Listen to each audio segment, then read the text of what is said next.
September 19, 1944, near Arracourt, Lorraine, France. Dawn came slowly over the rolling farmland of eastern France.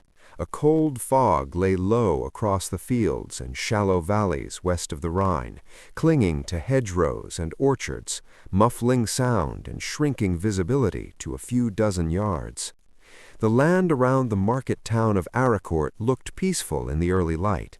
Low hills, dirt roads, harvested fields, but nothing about the morning was calm. For the men of the U.S. 4th Armored Division, the fog was both a curse and a shield.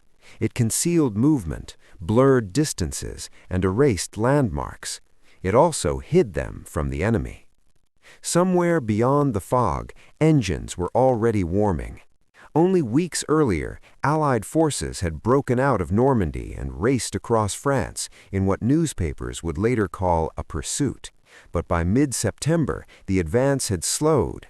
Fuel shortages, stretched supply lines, and growing German resistance had brought the momentum to a halt along the Moselle River and the approaches to Lorraine. The German High Command, desperate to stabilize the front, had committed one of its last operational armored reserves, the 5th Panzer Army. Fresh Panzer brigades, many equipped with new Panther tanks, were ordered to strike westward and cut off Patton's Third Army. The Americans knew the Germans were coming. They did not know exactly when.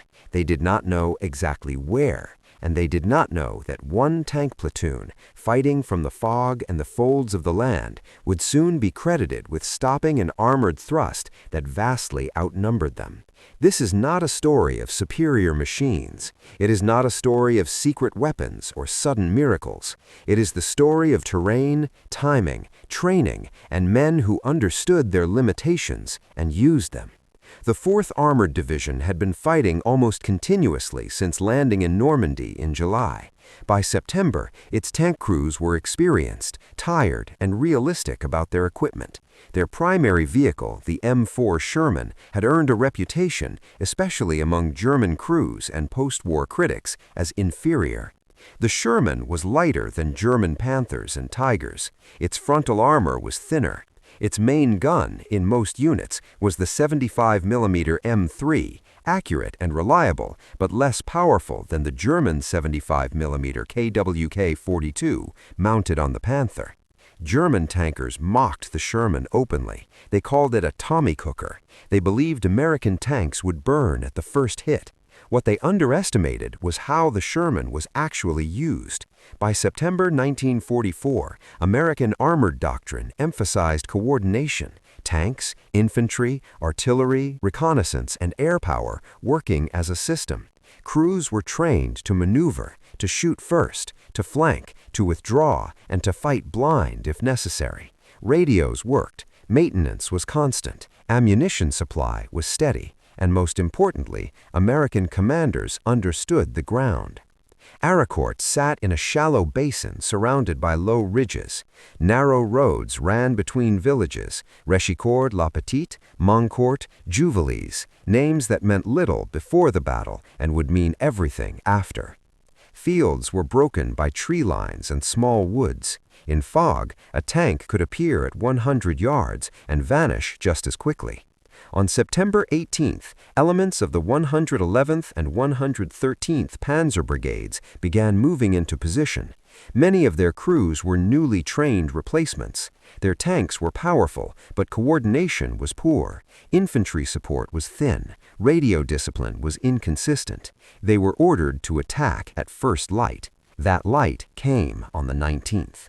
At approximately 6:30 hours, American outposts reported engine noise through the fog east of Arracourt.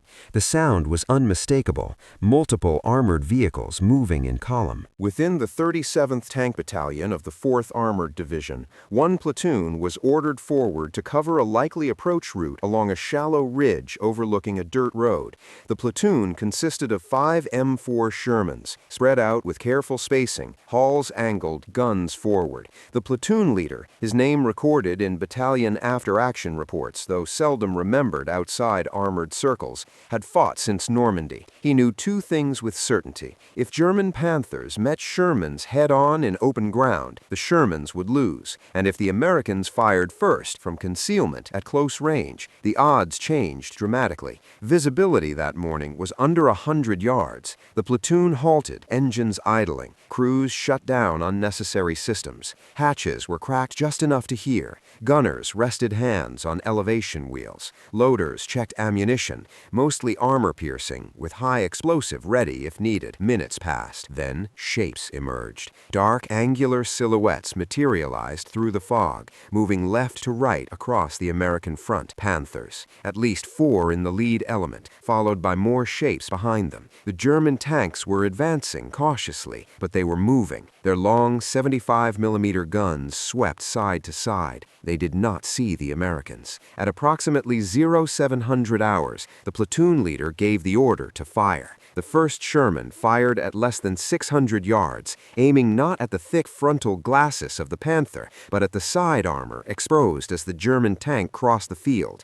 The 75mm round struck behind the turret ring. Smoke burst from the impact point. The second Sherman fired seconds later. Another hit. The lead Panther slowed, then stopped. A third Sherman fired a second German tank in the side. That Panther slewed off the road and vanished into the fog. The Germans returned fire blindly. High-velocity rounds tore through hedgerows and dirt banks, but the Americans had already begun to move. Shermans reversed, changed position, advanced at new angles. Within minutes, 3 German tanks were burning. This was only the beginning. The German attack did not stop. More Panthers pushed forward, now aware that American tanks were present, but uncertain of their number or position. The fog distorted sound and distance. Reports over German radios were confused. Some crews believed they were facing a full American battalion. In reality, they were facing 5 tanks. The American platoon shifted positions repeatedly, using the low ridges to mask movement.